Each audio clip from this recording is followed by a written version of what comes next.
You are listening to KLRN Radio, where liberty and reason still reign. Hi, I'm Jay Farner, CEO of Quicken Loans, America's largest mortgage lender. Spring will be here soon, so if buying a new home is on your to-do list, right now is the time to call Quicken Loans. Learn about which mortgage options make sense for you and get a jump on your competition. With our exclusive Rate Shield approval, the low rate you lock today is protected for up to 90 days while you shop for your new home. With a Rate Shield approval, if rates go up, your low rate stays locked. But if rates go down, you get that new, even lower rate. Either way, you win. Talk to us today at 800-QUICKEN or go to rocketmortgage.com to take advantage. Here's another great reason to work with us. For a record 9 years in a row, J.D. Power has ranked Quicken Loans highest in the nation in customer satisfaction for primary mortgage origination. Again, to lock in today's low mortgage interest rate and get the security of our exclusive Rate Shield approval, call us today at 800-QUICKEN or go to rocketmortgage.com. For JD Power award information, visit jdpower.com. Rate Shield approval only valid on certain 30-year fixed rate loans. Call for cost information and conditions. Equal housing lender. License in all 50 states. NMLS number 3030. Hi, welcome to the Subway ad for the new Sesame Ginger Glazed Chicken Signature Wrap. How would you like it? I'll take a... Sports announcer at home? Yeah, how'd you... We just know. My wife picks up the new Signature Wrap. It's got double the rotisserie-style chicken mix with a sesame ginger glaze. She appears annoyed at me, but she shrugs it off. Those sweet and savory flavors are calling her name. She lifts the wrap and... she takes the bite! Incredible! And now she's closing the door on my... Subway, make it what you want. Limited time only at participating restaurants. Double meat based on average 6-inch sub. I'm little teapot, short and stout. Here is my handle and here is my spout. No, Dad, like this. When I get all steamed up, then I shout, tip me over and pour me out. This is WWE superstar Roman Reigns. It only takes a moment to make a moment. Take time to be a dad today. Visit fatherhood.gov, brought to you by the U.S. Department of Health and Human Services and the Ad Council. KLRN Radio has advertising rates available. We have rates to fit almost any budget. Contact us at advertising@klrnradio.com.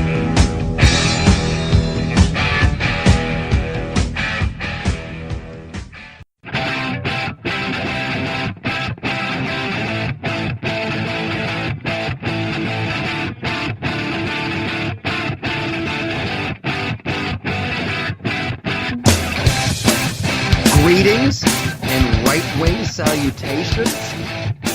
Make America great again. It is an all-new Loftus Party podcast.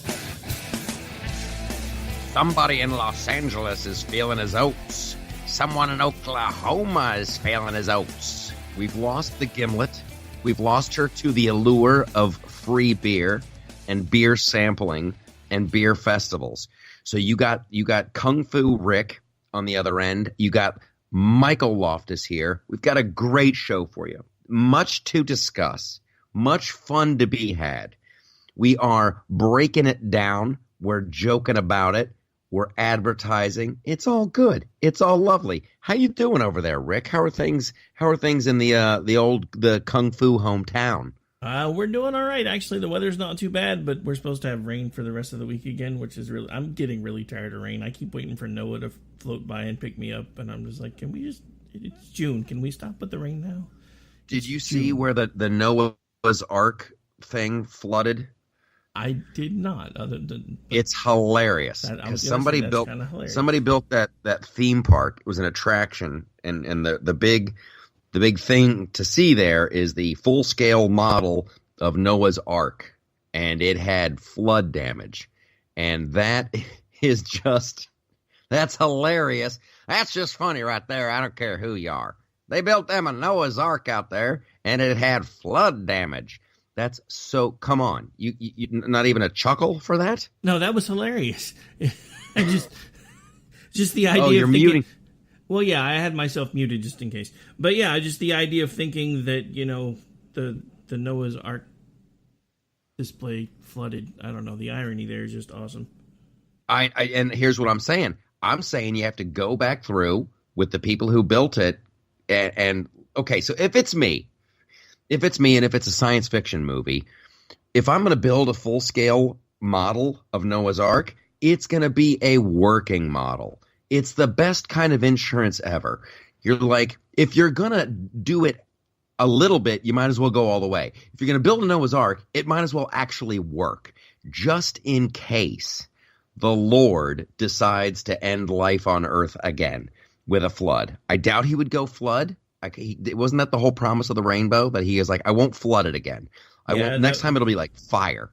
Yeah, that was kind of the whole promise of the rainbow. From this point forward, every time you see a rainbow, it will be my promise to you that I will never destroy the world by fire again. Or flood. Or flood, sorry. Either I said it wrong. But you said fire, and I got stuck on fire. But you know what? Wouldn't that be a fun? I mean, you wouldn't make any money. But wouldn't it be kind of fun just to have a full-scale Noah's Ark just like randomly floating around in the ocean? That'd be great, like Bible advertising. You just, seriously, you fill it with animals, you have a family lives on board. Oh, dude, I think we just stumbled across a phenomenal reality show. A phenomenal reality show. Call it like Ark Family or Noah's Family or Real Housewives of Biblical Times. You get... We could play off of the whole, the Swiss Family Robinson and Lost in Space and all that, and just call it Ark Family Robinson, but that would probably get a little close to home for me. And you just film it. They have to take care of the animals. They're at sea. Listen, it works just like the real Ark. There's no engine. There's no sail. You just kind of plop them down in the middle of the ocean and just see where they go. See what happens. I would watch that show. There was a show a million years ago on PBS called I think it was like Prairie Family or something. And they took these families, and it was either Montana or it was somewhere like out in the Great Plains, and they were a million miles away from any kind of civilization. And they had to live like the frontiers people did. They had like prairie houses, like sod houses, and boy, that was rough living. They had, I think, 3 or 4 different families that did it, and it was fantastic. I would watch the Noah's Ark Family. I would totally watch that. Yeah, I know that they've done it, and I know that families have done it, but I don't know how many people could do that nowadays, because now we get cranky if our social media sites don't run exactly the right way. Much less having to go out and kill our own food and stuff. Yeah, they had this one family from Beverly Hills. The dad was a big time investment guy, just rich, like filthy rich. Huge house they had a beach house in Malibu, big house in Beverly Hills, and now they were living as if they were frontiers people on the prairie. And the guy was losing weight, and he wasn't big to begin with. He was losing weight, and then he started cramping. And he went down. He went down like a sack of potatoes, just dropped, almost fainted. And they had walkie-talkies so they could talk to the authorities in case there was a medical emergency. They brought in these doctors. They flew them. They brought these people in by helicopter, just lickety-split. The doctor took a look at this guy, and they go, yeah, he's dehydrated. And she's like, what about the weight loss? He's losing fat. He's working hard. There's nothing wrong with your husband other than he needs some water, and he's working, and those are the cramps. He's actually using muscles. It was hilarious. Then they did a follow-up one, which was Victorian House, and that was also an eye-opener. And because of the Industrial Revolution, and everyone could afford to have maids, like the women were bored out of their mind. Like the mom on the family, she wasn't doing anything. There was like someone to do her whole like day was just like organizing. Oh, I'm gonna have blah blah blah over for tea, and then we're gonna do that, and yada yada yada. But the problem was the maids, the people that they hired to be the maids kept quitting because they're like, this is horrible. This is just slavery. And even though they knew it was a TV show, they're like, nope, I'm out. I want no piece of this. But the Victorian times, that was a pretty good time to be alive. If you weren't a slave maid. Yeah, I was going to say if you weren't a slave maid or mostly female. But yeah, I mean, I see where you're going. And this is a fun to know fact. This is a little piece of bar trivia for you. But everybody thinks the Victorian age was so buttoned up and like, ooh, they were this and they were that, and they were all prudish. The Victorians, they were like completely raunchy. They were some of the most just the things that they were doing. Depraved acts. Because like people were whatever. Like, but don't ever think that the Victorians were all stuffy. That was the image they liked to present to their friends. But yeah, they were some horrible. They were doing some really disgusting things. They were. Everybody thinks they live in the freakiest of times. Everyone thinks they do, but I don't think we hold a candle. I don't think modern America holds a candle to what they were doing in the Victorian ages, and nobody can come close to ancient Rome and ancient Greece. Really, the Romans. I think if you're going to go for depravity and go, here's a society that was really messed up. I don't know how we got off on this. I don't know how we got from Noah's Ark, but I'm digging it to the Roman depravity. But here we are.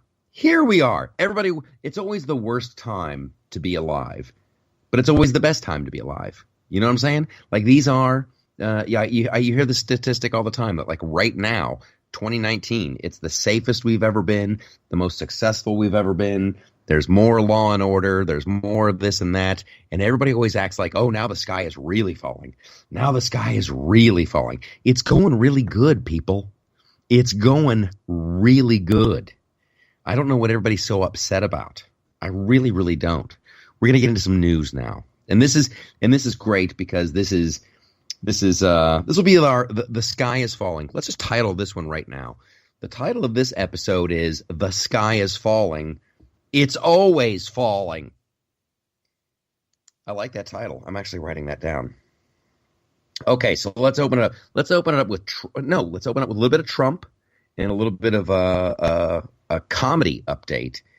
You guys all deserve a comedy update. Here's the great thing. When you listen to this show, you get the inside scoop. And that is what I'm going to give you. Things are worse than I thought. In terms of the right is doing a very good job of demonizing, or the left, I should say. The left is doing a great job. Hats off to those pigs for demonizing the right. You think it can't get worse, and it gets worse. I'm just writing this down. It's always falling. I don't want to forget that. Okay, so some buddies of mine, holy smoke. Some buddies of mine got together. We're doing this comedy show, Loftus Party Live. Loftus Party Live show. We went to Nashville, and we went to Huntsville. Now, before you go to these towns, you want to sell tickets, and you got to let people know that, hey, the conservative comedy tour circus is stopping in town. And initially in Nashville, Tennessee, they were like, it's going to be kind of hard getting you on the radio. It's going to be kind of hard. Now, I can understand why the Sunny Listen at Work station might not want us on. And I can understand why, the pop hip hop station might not want us on. But like classic rock, maybe not. But when it comes to conservative talk radio, you're like, oh, that's going to be a friendly welcome, because they're going to be like, holy smoke. We talk about politics all day. We are looking at politics through the prism of we want less government. We want smaller government. We want to, stop with these giant debts and deficits. I think it'd be fun to have some conservative, right-leaning, liberty-loving comics on. It was a bit of a challenge. Until we got to when you're going up through the producer level, you're not feeling a lot of love. When you're going up through the PR people, not feeling a lot of love. Then we finally got to this guy, Phil Valentine, who is on the air in Nashville. Really popular show, really good show. And that dude was just so welcoming, so awesome, so gracious. He had my buddy Reno Collier, who's one of the comics on. He had Reno on in the studio. Reno lives in the greater Nashville area. And it was great. Everything was wonderful. And then Phil's like, hey, Michael, I'd like to have you on, maybe on like the day of the show. So we did that too. Nashville, Zanies in Nashville. If you're ever in that area, if you live in that area, go to that club. That's a great club. The people there could not have been sweeter. They could not have been more supportive. And it's not like it's not some right wing comedy club. They have the liberal hillbilly is this guy. I just can't remember his real name. You've probably seen his stuff on Facebook. The liberal hillbilly, and he has a tour. He has a tour going out. So if a comedy club can have the liberal hillbilly, certainly they can have the Loftus Party live show. So Phil Valentine was really awesome. I can't say enough good stuff about him.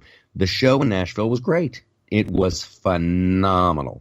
It was fun. And it was the Tuesday after Memorial Day. So everybody's partied out. Everybody's had a long weekend. And still a boatload of people showed up in Nashville. It was fantastic. It made me feel good. So now we get to Huntsville, Alabama, which is stop number 2. Stop number 2.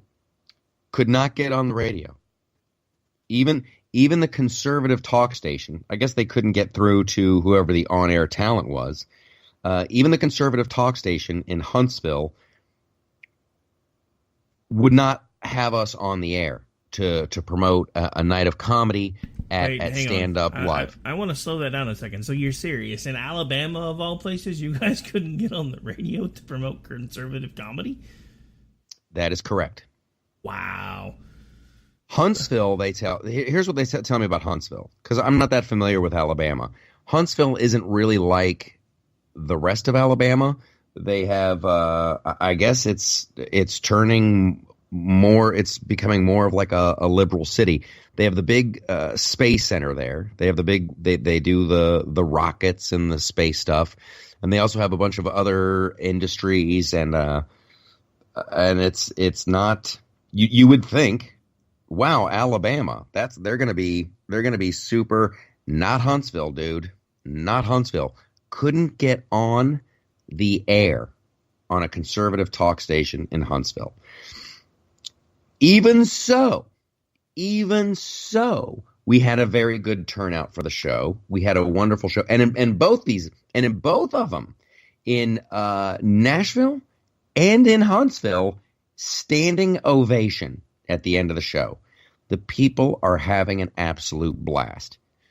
This is my eyes, just when I feel like I can't open my eyes up anymore to how big the problem is. There's always more there. There's always more there. Huntsville, Alabama couldn't get on a conservative talk station to promote the show. So merrily we continue on. We're not going to be stopped. I'm going to make a big announcement tomorrow. I'll be doing that on Facebook and YouTube and Twitter and Instagram about adding some new dates and some other wonderful, wonderful things that are going on. But I'm so stubborn, dude. I'm so stubborn. And when I know that when people come out to the show, they have a great time, standing ovation, everybody's happy. It's just that breakthrough moment in terms of social media and radio. It's crazy. But the great demonizing of the right continues. It continues. And I know Robert Mueller didn't make things anything better the other day with his wacky press conference, which I did a video about that. Did you see the Mueller press conference there? Yeah, actually, for the first time in a long time, I was actually able to keep up with it as live breaking news, because just so happened that day at the day job, everything went down. So we were dead in the water for like 2 hours. So not only did I get to actually watch everything, I actually got to comment on it for a while before I had to go back to work. Oh, that's great. That's great. So everyone on the left, I don't know about your Facebook friends, but the people, on the Facebook, we're all like, oh, The reason he didn't charge Trump with obstruction is because you're not allowed to charge a sitting president with a crime. You're not allowed to charge a sitting president with a crime. Okay. Also, there was no crime. That was also a big part of the obstruction thing. That's what's driving me crazy. Like go ahead. No, I was going to say, whenever you're ready, I want to elaborate on that for a second, because there's some that's being passed around enough that it's driving me crazy. So there's definitely some points there that are being missed. Yeah, here's my big thing. Like, and I try to, and this is why, like, with posting stuff on Facebook, it's all madness. So I literally, it's easier for me to get my thoughts out on video. And go to the YouTube channel and watch the YouTube clip. And if people on the left really think that if there was some big giant, if Trump went to a witness and said, "Don't you testify, don't you dare testify, or I will do X, Y, and Z," or if Trump said, "Hey, here's what you need to say. Here's what you need to say this or else," I truly believe. Mueller might have mentioned it. He might have said, "This is a crime, this is a crime, this is a crime. Evidently, I'm not allowed to charge a sitting president, but you guys should know there was a bunch of crime going on." That didn't happen. Mueller's like, I don't know, this might be because this, you might be able to, I don't know. If you looked at it this way, you might think that it could be. And it's so, it's to me, most of the stuff, it's like when you take it out of context. There's one thing, like when Trump famously was doing that press conference, and he's like, "Hey, we love WikiLeaks. We love WikiLeaks. Russia, if you're listening, we want all those emails." Like, it was so obviously a joke. That was so obviously a joke. However, if you put that on paper and it just says, "Russia, if you're listening, we want all of the emails," you can put that kind of, "Ooh, that's nefarious and bad," when you see it on the page. However, you've taken it completely out of context. And then, you need to add in Hillary's response to that, where she was begging for the help of someone to send emails on Trump. So anyway, those are my thoughts. If there was a legit glaring crime, Mueller would have mentioned it. He would have mentioned it. And this whole thing, like, "Oh, he couldn't, so he's asking Congress to do it." Yeah, blow me. Just give me a big lick. All right, Rick, I want your insights. I want your thoughts.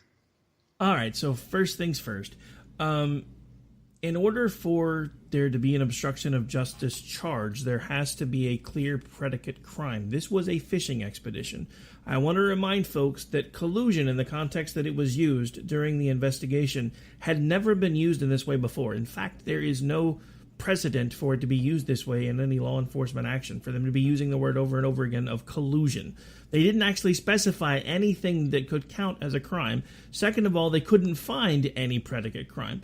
This would be no different than, and this is what I keep being told, "Well, so what you're saying is if they're investigating a murder and you lied to them about it, then you're not guilty of a crime." No, that's different, because there is a definite predicate crime there. You know a crime was committed. There is a dead body sitting in front of you.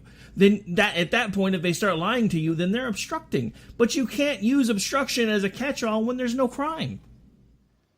Agreed, dude. Agreed. And I don't know, and maybe I'm wrong here, but didn't they let everybody testify? Didn't everybody testify? Didn't they give over 1 million documents? Didn't they let Mueller see everything? I think they're hanging their hat on obstruction with Trump when he was floating the balloon. He's like, "Man, we should fire Mueller. We should fire Mueller." And then the guy's like, "No, dude, don't fire him. You're just going to make it worse." Oh, man, I want to fire that guy. I'm serious. Don't do it. You're going to make it worse. I seriously, I think that's what they're calling obstruction. That's their whole thing. That to them, that's obstruction, because he kept saying over and over again that he felt like Mueller should be fired for having a conflict of interest, which he does, and he did. And it's been proven that he does, and he did. And that's what the press conference shows. That's just like, and this is one of the things that I'm talking about in the video, where, everybody, okay, where's the Mueller report? Then it comes out. And Attorney Barr says, okay, here's the summary of the report. And then Mueller's like, wait. I have to write this letter. You have to include the letter. You have to include the letter. And then Barr's like, dude, the letter's in there. I included the letter. What's your problem? Okay, we're good. I have to have a press conference. Well, why? Because I want to make sure the report speaks for itself. Like, dude, give it up. And it's like, it was a real, like Jim. It was like he was like the opposite of James Comey. When James Comey did his press conference, and then he listed all the crimes that Hillary did. Yeah, she did this. Yep, there was top secret stuff. Yep, she did that wrong. Yep, she shouldn't have done this. Yep, that email was bad. Yep, she shouldn't have done that. But we can't think of a reasonable prosecutor that would take this case. And all of a sudden, the FBI is deciding who and who does not get in trouble. That was bizarre. That was truly bizarre. And now you have the opposite of that in Mueller going, well, there is really no crime, and we didn't find a crime here, and there was no collusion, and there was no conspiracy, and we can't really say, we don't think there was obstruction, but we can't really say, you might, I don't know. There's the report. That's it. Like, if you can't reach if the Mueller report doesn't reach a conclusion, that doesn't mean Congress should.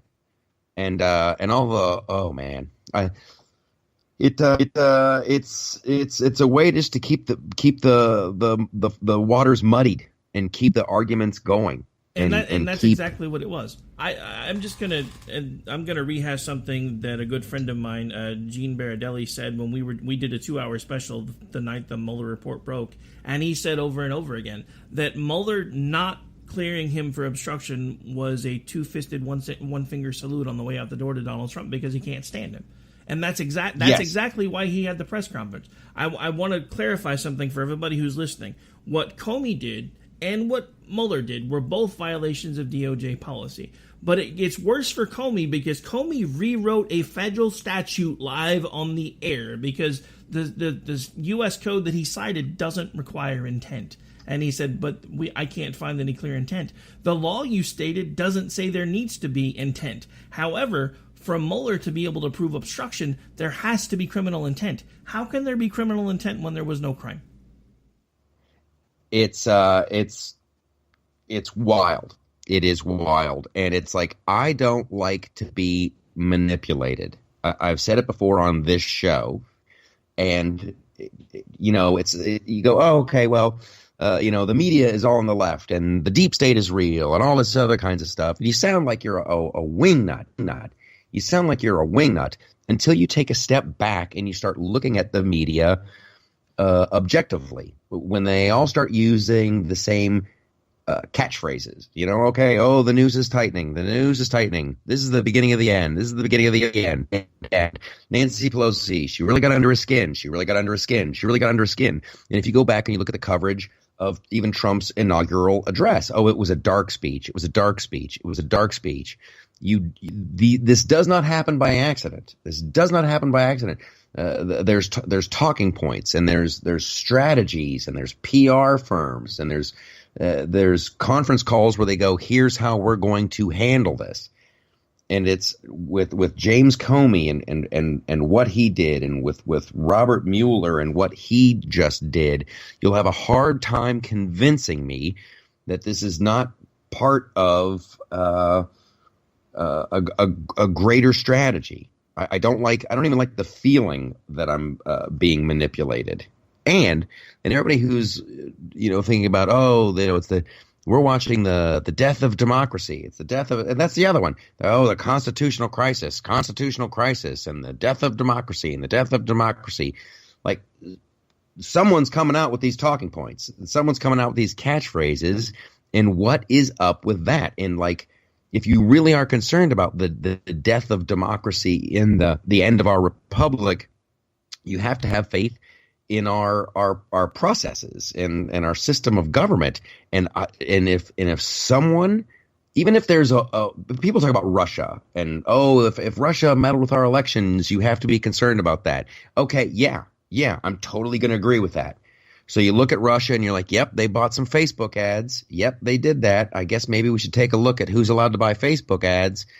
They didn't change any votes. They didn't get into the whatever. We can talk about what Russia did. My point is this. If with there's a chance that Russia did something, if there's a chance that the DOJ and the FBI and the CIA and somebody at the White House were like, you know what?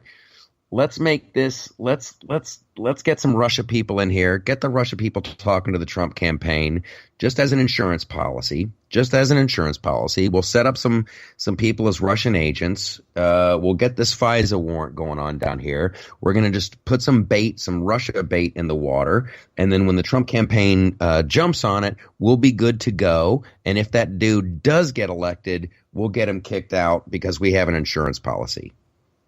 And that is looking like, you don't have to be Sherlock Holmes to go, boy, once you look at things through that prism, it all lines up. That there was people, Department of Justice, FBI, blah, blah, blah, blah, blah, blah. When Peter Strzok literally says we have an insurance policy, there's your insurance policy. We're going to set this guy up to look like he's in cahoots with Russia, and that will be the end of his presidency, and then we'll have an election do-over. That's your death of democracy. That's your end of democracy right there. And when people will try to villainize myself and other people on the right for trying to stand up and protect our fragile republic, I get so mad, dude. I get so mad. And they're giving it everything they got. They're giving it everything they got to try to slow it down and make people look like morons and make people look like racists. And they're still taking people and quoting them out of context. It's crazy. And when you try to joke about it, they won't let you on the radio. Boom! Full circle. I came full circle there, Rick. Hey, you're getting better at that. You brought it all back home. Good job. All right, but, just to put my own tinfoil hat on for a second, because I've talked about this before, too. I think what honestly happened is I think they had that insurance policy the entire time, but I think they were going to be using it for different reasons, at least they thought. Because here's one of the things that drove me crazy when Trump first started.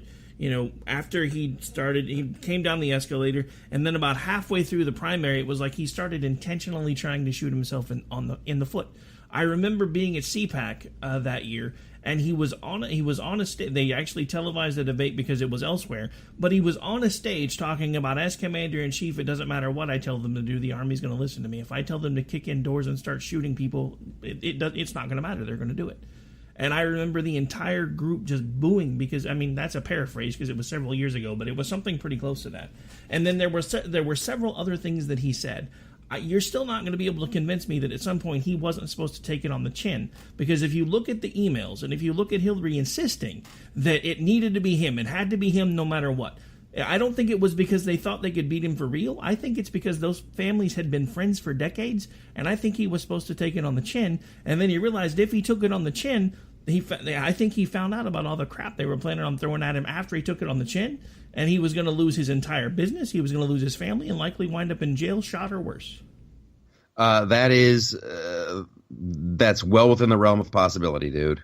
That's well within the realm that there was some secret backroom deal, and then I'm going to be double crossed, so I'm going to double cross them. However, I have and I'm certainly not going to name names. I have a friend in the intelligence community who's pretty high up on. He's pretty connected, and I was having a conversation with him a couple weeks ago, and I meant to bring this up last week, but he talks about the meeting that George Papadopoulos had at the meeting, the bar, the one that started it all. They say, some Russian person comes up to George Papadopoulos and starts. Trying to get info. That dude is like, that meeting has all the hallmarks of a what do you call it? A CIA, that was an inside job. That was all an inside job. That was no real Russian operative, blah, blah, blah, blah, blah. So I think there was an insurance policy in play. Yeah. And I honestly, and again, it's just me. I am only the producer for this show, so don't take everything I say with a grain of salt. But what I am saying is I think there was a plan in place because it explains so many things. Because look at the way the media was treating him at first. Look at the way everybody was treating him at first. Everybody said he was the golden child until at some point they realized that he was for real about trying to win it, and then everything changed. Then it started. Well, he was the freak show. He was definitely the freak show, and that's why they wanted it to be in my belief that they wanted it to be Trump because they thought he'd be easy to beat because he's a clown. And look back at that. You can go back at YouTube videos where that was the catchphrase. Oh, he's a clown. And then I think they had their October surprise ready to go with NBC, and they had the Access Hollywood tapes. And that's another one to think about. And I love to bring this one up because you got Billy Bush and Trump on that famous audio recording of like, hey, when you're famous you can do anything. When you're famous you can just walk right up and just grab them by the which we can discuss that. That's a whole nother show. But that used to be the case. That used to be the case. That's why kids wanted to be in rock bands, and that's why kids wanted to be movie stars and that's why kids wanted to be in the NFL. Like when you're famous, the rules don't apply to you. That used to be the case. Yeah, they were still writing songs about it in the 90s. Yeah. One of the bands. So hold on. With the NBC, this is always worth repeating, and that's why I want to make sure we get it clean. Access Hollywood, that's an NBC show. And they own all that stuff. And it was a producer, and it was an audio guy who worked for NBC. And when you have a big thing like that, that goes up the chain at NBC. NBC was not the outlet that broke that story. They gave it away. They gave that away because they wanted to be able to go, oh, we didn't even know. So they were sitting on that, and that was their big October surprise. That was their nuke. That was what was gonna permanently end the threat of Donald Trump. And thankfully, it didn't. Ha ha ha ha ha ha ha la la la la la la. Okay, so that's the thing where you've got the big media, in my opinion. Big media is in cahoots. They're like, we have chosen sides. We're NBC. We want Hillary to win. We'll hold on to this and use it for maximum effect. Well, yeah, that terrifies me. Big media always picks a side, though, because, right now you can see it happening with the Democratic people that are starting to what are they up to, like 11 billion people that are running now? But still, you can see that the media is already starting to pick favorites because they know if this person wins, I'm going to have instant access to the White House. Yes. Yeah. And then here's the other thing to think about. And this is just, it's one of those little, bar trivia things. And when you're doubting yourself, when you're doubting your politics and, you're finding yourself on the ugly end of the stick at a dinner party or a cocktail party, just think about how many the federal government, which just gets bigger and bigger and bigger, is almost exclusively populated by Democrats. They've done studies. It's if you're in the federal government, chances are you're a Democrat, you're a liberal, and so why would you vote for the conservative? Who you're now voting for someone to come in and possibly downsize your department and end your job. So that's the other threat to our fragile republic is like you've got people who are sitting at the big switch and they're sitting in places of command and they're like, if a conservative gets elected, this is going to upset the apple cart.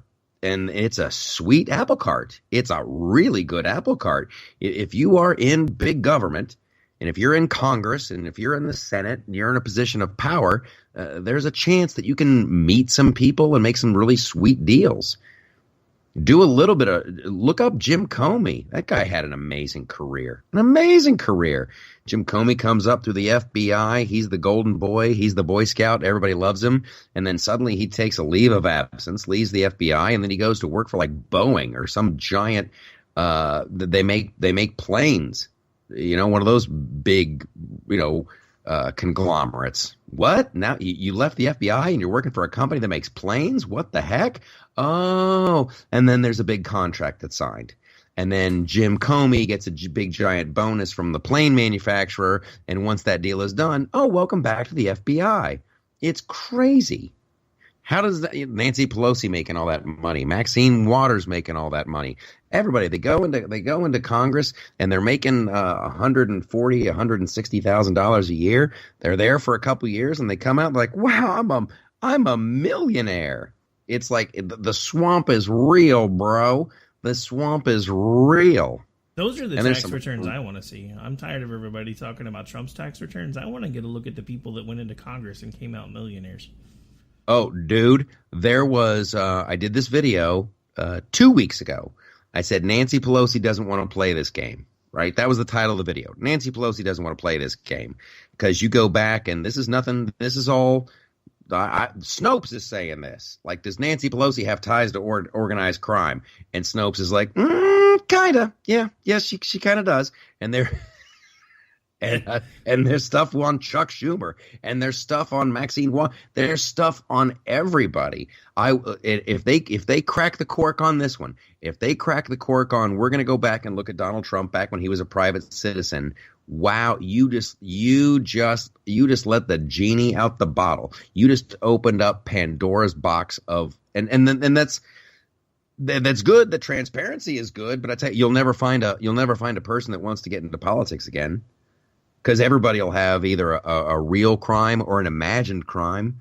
Good Lord, look what they did to Brett Kavanaugh.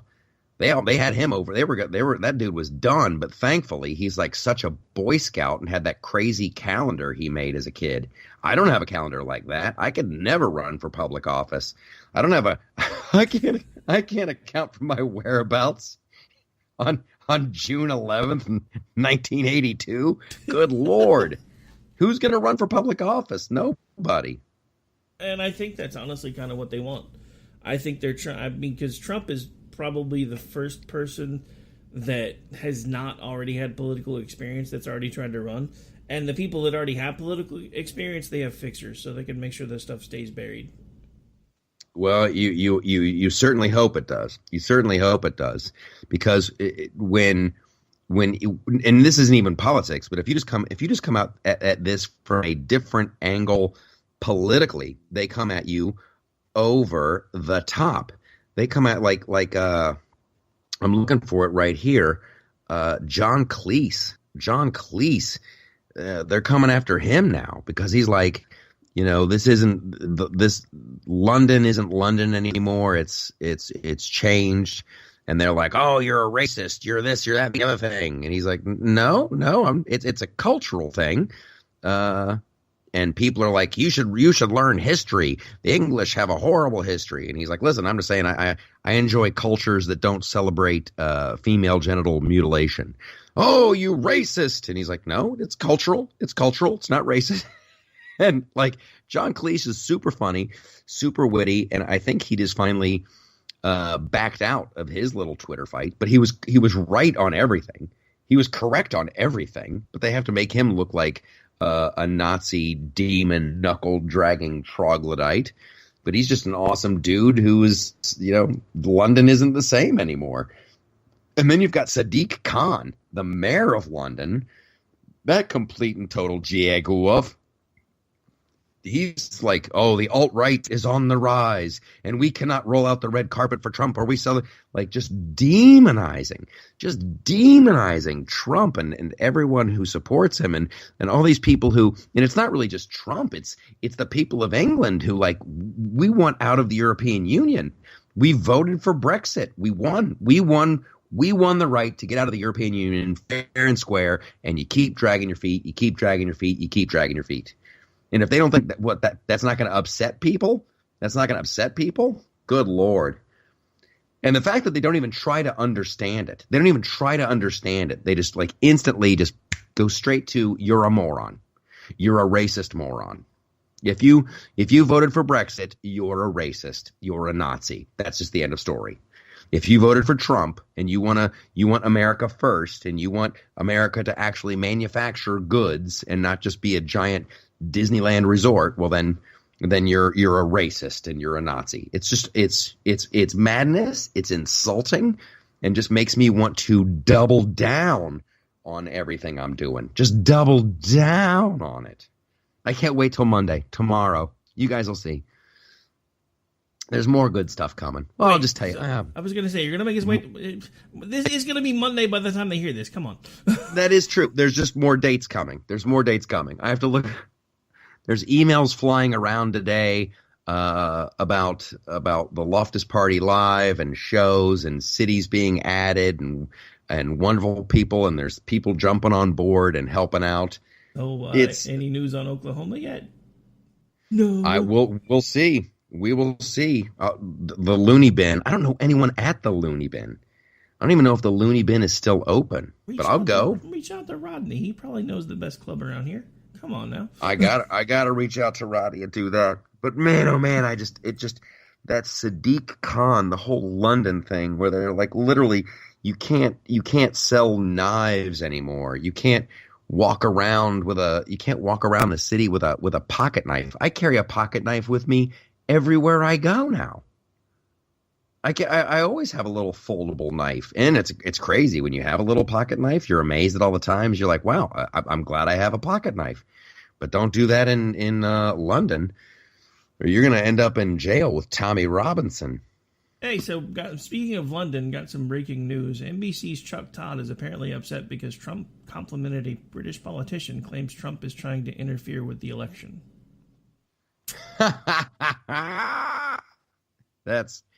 That's great. Good old Chuck Todd. He's right on. He's right on it. Maybe he's upset with Obama trying to interfere with the Israeli election back then when he was doing that. Maybe that was. Let's not even go back that far. They are currently Obama and Kerry both are currently in back channel negotiations with Iran to try to keep the Iran deal alive, even though President Trump's already backed out of it. It is. It seems like for the longest time, and I think maybe they stopped doing it for a little bit because people started to catch on. But like if Trump was in Canada, as soon as he left, Obama was there a couple days later. If Trump went to Japan a couple days later, Obama was there. Like he was just like literally just going right behind him and just like actively, I think, undermining him.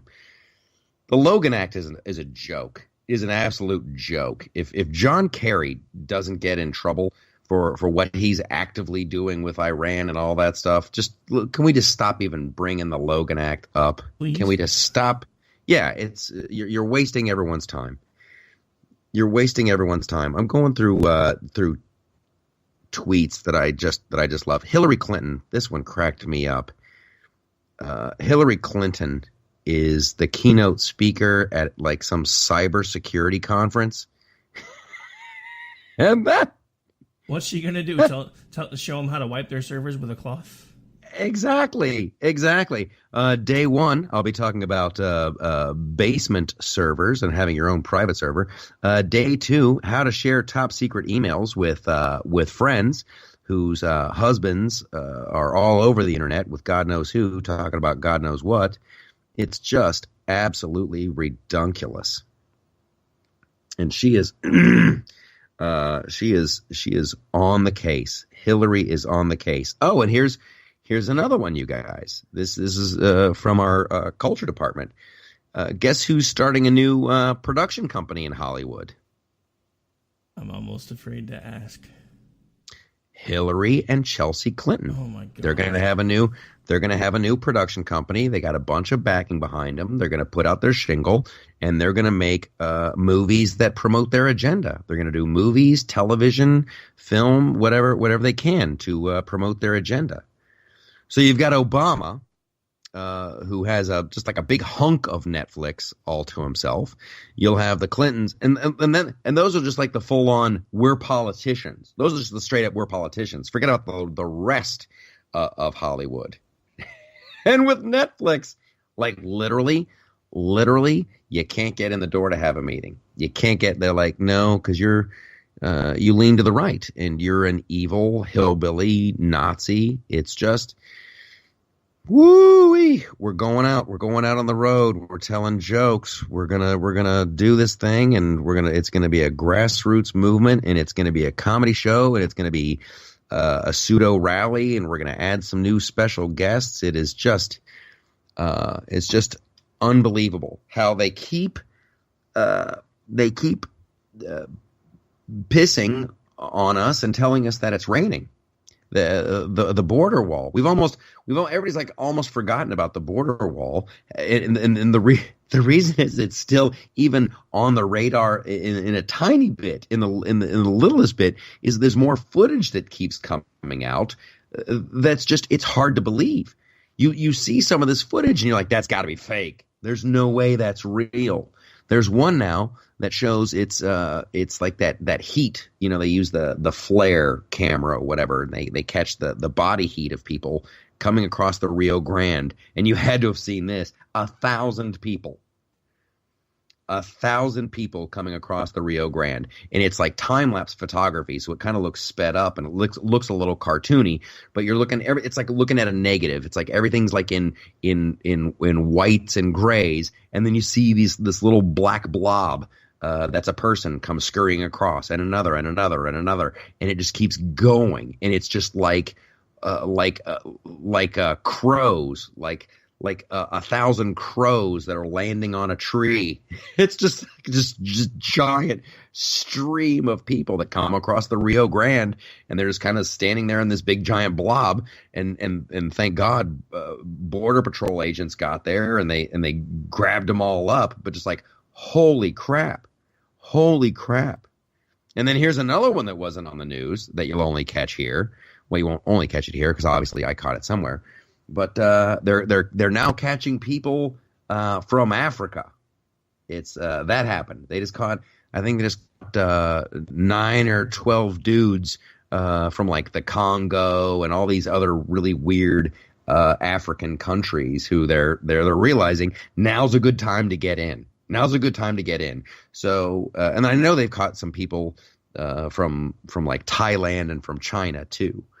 You take a ship, you get off in Central America, you go up Central America, and then you cross the border at Mexico. So all this stuff, because it used to be like, you'd think, okay, that's kind of crazy. Like an ISIS guy could sneak in. You're like, really? I don't know. But now you're like, holy smoke, they just grabbed up a bunch of people from Africa. They just grabbed up a bunch of people from China. Now it's like well within the realm of possibility. Good Lord. And none of this is funny, and I don't know why I'm laughing about it. But I guess it's just the sheer. Say what? It's either laugh or cry at this point, because you're sitting here telling people the truth about what's going on at the border, and nobody believes it. And you look at the deaths. You look like that's what I was like. Just like I had to laugh about it because it's just so just completely nuts. Like, how many people are going to die today or this week from an overdose on drugs that came in through the southern border? And and that's the other one you get right away. Well, that's, most of the drugs come in through other means, and that's they'll just use another way. Well, we got to stop those too. However, I'd sleep a little easier knowing they can't just walk across a giant, the equivalent of a lawn. Like, at least could we put up a wall to make them work a little bit? And when they put up a giant ladder, okay, well, now we'll have to deal with the ladder problem. And when they dig a tunnel, we're like, now we're gonna have to put up sensors to listen for digging. It's like, not the wall isn't the end all be all, but at least could we slow it down a little bit? And then when they try to do workarounds, then you try to solve those. Good Lord, build the wall. Build the wall. And everybody that's for the wall has always said the wall is just the first step. And for everybody that is listening to this right now, who hears the arguments all the time of, well, the wall's not going to stop anything. Okay, so I want you to use this argument the next time somebody tells you that. Do you lock your doors and windows at night before you go to sleep, or do you leave them wide open? Do you lock your car Amen. doors? Because until those same people are taking the doors off of their cars and the doors and the windows off of their houses, they have zero room to talk. Because exactly, and dude, yeah, you do. You lock the doors on your car, and you're like, well, they'll just smash the window. Well, you know what? Now I have an alarm system, and my alarm will go off, and I have a good. You know what I'm saying? Yeah, exactly. And but that's the thing. I keep hearing this all the time, and everybody's like, that's a false equivalent. No, it's not. It's an equivalent of scale, because it's not that you hate the people that are outside of your home. It's that you want to regulate the people that come in your home. It's no different. It's still the best metaphor. It's still the best analogy, or whatever the heck the correct word is. I guess we'll go back up and we'll talk about this for a second. The whole John McCain controversy about the ship, and supposedly they wanted it out of sight and they wanted the name covered up and blah blah blah blah blah. And guess what I say? Good, because I guarantee. I used to be like, man, why don't these conservatives? They don't like John McCain too much, and I don't think history is going to be kind to John McCain. And I got no beef if someone from the White House is like, yeah, let's not advertise the name John McCain. We can keep that ship out of sight. I got no problem with that. The whole IRS thing. When the IRS was targeting the Tea Party, that was coming out of the McCain camp.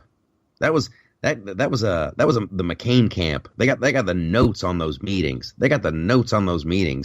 Judicial Watch dug those up and found them. Judicial Watch is awesome. There was a guy from the Trump from Trump's office who's like, maybe we use the IRS and we'll just make it financially just too hard on them to organize. And if they want to have this blah blah blah status, let's just make it hard on them, and that way it won't be worth their while. So yeah, John McCain, war hero, sure, decorated veteran, sure.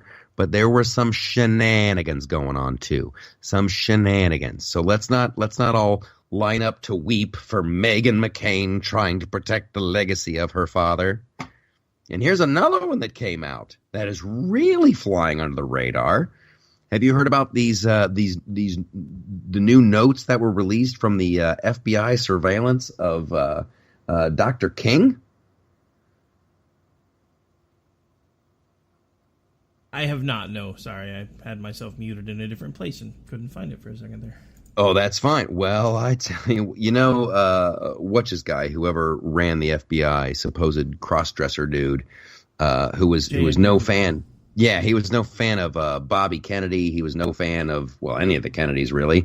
And he kind of ruled, talk about a corrupt dude abusing his power. And he had wiretaps on Dr. King and his people. There was some. I'm going to let you guys. I don't want to get into the hearsay of it all. I don't want to even try to quote some. I would invite all of our listeners to look it up and verify it for yourself. But you're like, wow. If we're going back through history and getting rid of statues, and we're going to rename this airport. Like if you look at, like, they want to get rid of the name of John Wayne Airport because some stuff John Wayne said in an interview with Playboy magazine in 1972 or whatever. If that's the watermark for getting rid of name, they're going to have to rename every Martin Luther King Boulevard. Like, talk about it's a great word because like. Well, it will be a lot. Like they got rid of that Kate Smith statue. Kate Smith, who raised $600 million in war bonds to help defeat Hitler. If you ask me, that's a good thing. That was like the biggest. You can't compare. She did so much good work to raise money to help defeat Hitler. So that's in the win column. Now, she also sang a song in like 1932 in some Broadway show nobody heard of, and it was like a duet with a black dude in a comedy show. But because she did that one song, we gotta get rid of her statue. This whole stuff on Dr. King, and let me tell you what, I'm a Dr. King fan. Like everything that dude said. It's like, I believe that all men are created equal. Okay, I'm with that. All that. I dream of a day when we're judged on the content of our character, not the color of our skin. Okay, I'm down with that. However, according to these recent documents that have been unearthed and the transcripts of these tapes, there was some crazy stuff going on in the sidebar. But I doubt very much you're going to hear a lot about it because people don't want to get rid of Dr. King and his legacy and Dr. Martin Luther King Boulevard and all that good stuff. And they shouldn't. And that's the thing. There shouldn't be all of these movements to remove people from history just because we don't like something that they did in the past. The reason they want us removing things from our history is because they don't want us to remember our history. Yeah, that's a great point. That's a great point. And like, seriously, and this is kind of like the Nancy Pelosi. You want to be very careful when you play this game. It's like there will be no one. That it will be the end of statues. It'll be the end. You won't be able to name anything after anything because no one is 100% good. No one. So you can it's just a matter of time. Okay, I'll just find the thing. And if you ask me, and I'm working on the stand-up bit about it, just because to try to put our country into context and just how insane it is, how just completely insane that we let regular people self-govern like that in all of the civilizations, like even caveman days. It's the dude who was the strongest who could whoop everybody's butt. Okay, he's in charge. And then, you had the lords and the serfs, and pretty much it was, whoever's powerful, they're in charge. Listen, I can either kill you or I can kill them. Give me your money and I won't kill you. Those guys were in charge. And then they started calling themselves royalty. And then the royalty. But it was always like whoever had the biggest army and whoever could whoop your butt, they were in charge. And a group of frickin' dudes in colonial times is like, I bet we could do this ourselves. I bet we could make better decisions. And then to keep power from corrupting, you'll have to get these people out of office and get new people in. That's crazy. And it's wonderful. And it's a great experiment and worth celebrating. It's worth celebrating. But those guys were not perfect. Yep. There was, I think it was John Adams and another dude who was like, dude, if we're going to do this, if we're going to start this country, we got to get rid of slavery. We got to get rid of slavery. And then the other guy, it's never going to work. They won't buy it. So in order to get the most benefits, the biggest benefits out of this greatest society, they're like, all right, we're going to kick the can on slavery. However, put that in the document that all men are created equal. Okay, cool. We'll get that. So yes, no one's perfect. No one's 100% great. However, if you ask me, those dudes are all heroes. Those dudes are all, the guys who started this country, just absolutely brilliant. Absolutely brilliant. Now I'm like Mark Levin now. Life, Liberty, and Levin. The founding fathers, in their brilliance, they saw it coming. It's actually funny that we're talking about the founding fathers right now. I've had a quote from Jefferson running through my head for about a week now. And it goes like this: the government will one day be corrupt and filled with liars, and the people will flock to the one who tells them the truth. Yeah. Listen, it's the more, and it's like we said at the top of the show, when the more you just look at the media, try to objectively, you try to take a step back and look at it, you're like, wow, they are picking winners and losers. And that's not good for us. That's not good for us, because that when you're looking at the news through any kind of prism, it's not good. And when you start looking at the founding fathers, it's the same kind of vibe. Like, they sat around. Now, granted, they didn't have iPhones or any of that stuff, so they didn't have the great distractions. They could actually sit around and think about this. But it's nuts. It's nuts that they could actually see, well, one day, if we're doing this kind of government, the people are going to kind of realize that they could just vote, to give themselves huge pay increases, and that's not going to be good, and that'll be, that'll be corruption of a whole nother level. So we gotta watch out for that, and we have to watch out for this, and make sure it's amazing that they foresaw all these different scenarios. I guess you could say that human nature never changes, and that's really what they were talking about, and they used kind of somewhat vague wording, but it kind of, I can't think of something, there's nothing new under the sun. There's not some new problem like, ooh, the founding fathers never would have envisioned this. They covered it all. They covered it all. They did. And that's the thing. Going back to when you were talking about Britain and everybody was like, well, you should look at your own country's history. Look, we understand here that America is not a perfect country. I mean, it's in pretty much every song. You listen to the lyrics from God Bless America, and the whole second verse is like, please protect us from our own flaws. Now, we understand this. But the whole thing is, everything they throw at you when they start talking about how bad America is has existed in every other civilization since the dawn of time. We were one of the first civilizations to start trying to move away from that stuff. Yeah, we're like the first one that could do something about it. Like, God help you. God help you if you're in merry old England back in the 1600s and you had a crappy king or a crappy queen. You're stuck. You're stuck. There's nothing you can do. That's what makes us so awesome.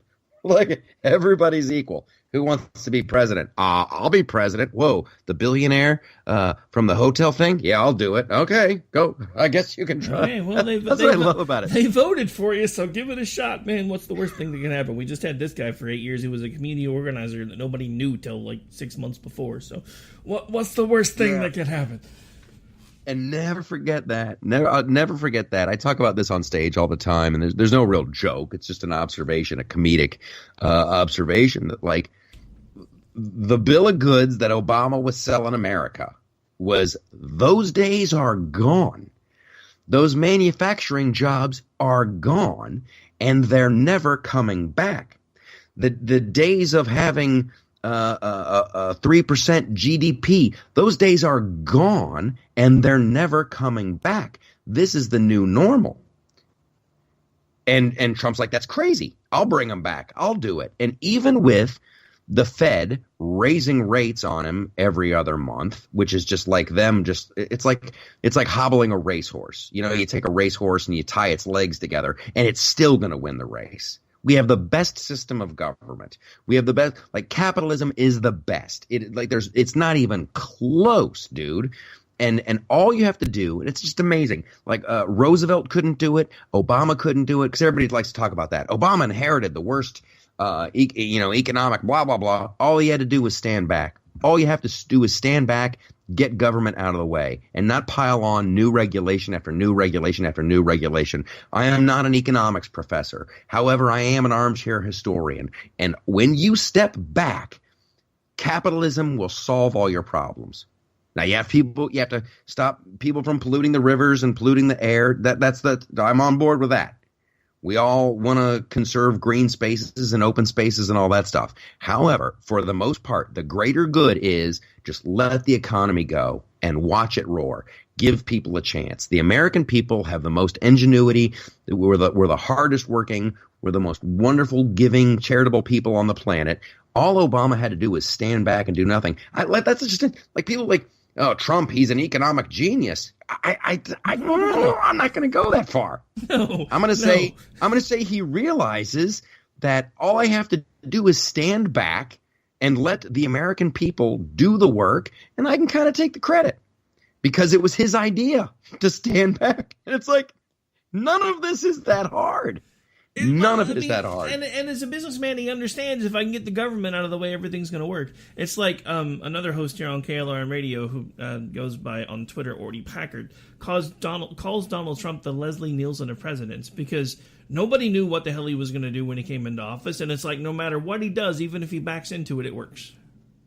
Well, I think that's a little harsh. It is, but I still think it's funny. Yeah, I mean, it is. It's somewhat funny, but like Leslie Nielsen's character was such a buffoon, and Trump, at least, you can't run a construction company like that. And granted, he had giant ups and downs, and there was huge financial swings in his background. But like, seriously, the guy, he's not an idiot. He's not Leslie Nielsen. Well, no, and nice I understand. Thanks, I just had it stuffed. I forgot. God, those movies were great. Oh, I wanted to say this, and this is just an opening for you guys, because I meant to mention it last week, and we'll close out the show with this week, because if you listen to the podcast, and I don't know if you're technical or not technical, but I saw this as a fun little conspiracy theory on Twitter the other day, and it's kind of freaky to think about. And this might be something that you want to use in your own personal life. This goes to Jim Comey. Remember when Jim Comey was on Twitter and he was like standing out in the middle of a cornfield, like standing on some road in Iowa? Do you remember that, though? Do you remember that tweet he had? Yes, I remember. Okay. And do you remember the one where he was like in the forest and he's like, so many questions, and there's a picture of trees, and then he's in another forest and he's looking at like so many answers? Somebody, and it was all these weird pictures and these really bizarre, in my opinion, bizarre tweets. Someone ran those photographs. I guess you can run those photographs through a program and see what's up. This guy's claiming there was hidden information in those pictures, and that there have been people that have been tracked, and they've actually, it's a way to communicate with people without anyone knowing about it. And you can hide the real message in the picture. Have you heard of any of this? I haven't heard about it, but it wouldn't surprise me. There's apps, dude. There are apps you can buy. So if you guys want to send hidden messages over Twitter, there's apps available at the App Store. You type in the message that you want to hide, and then you take a picture, and you get a key, and you can just. So if I want to send a secret message to my buddy Kung Fu Rick, I type out the secret message, I take a picture, it embeds the secret message in the picture. Then Rick, I send you the key.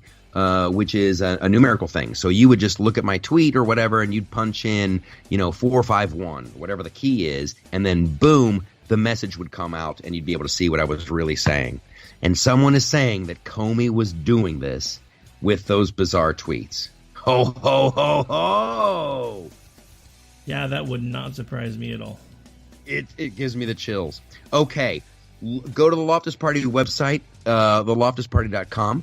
Thanks for subscribing to the podcast. Thank you to all our Patreons. It's going wonderfully, wonderfully well. Thank you for listening to this show. Tell your friends. As you can tell, we're having a hard time getting on the radio, but we shall persevere because we are cooler than they are. I used my nerd voice for that. I love you. Have a great week. 2 new videos coming this week. Comedy shows coming this week. Oh, it's all going on. We got it all.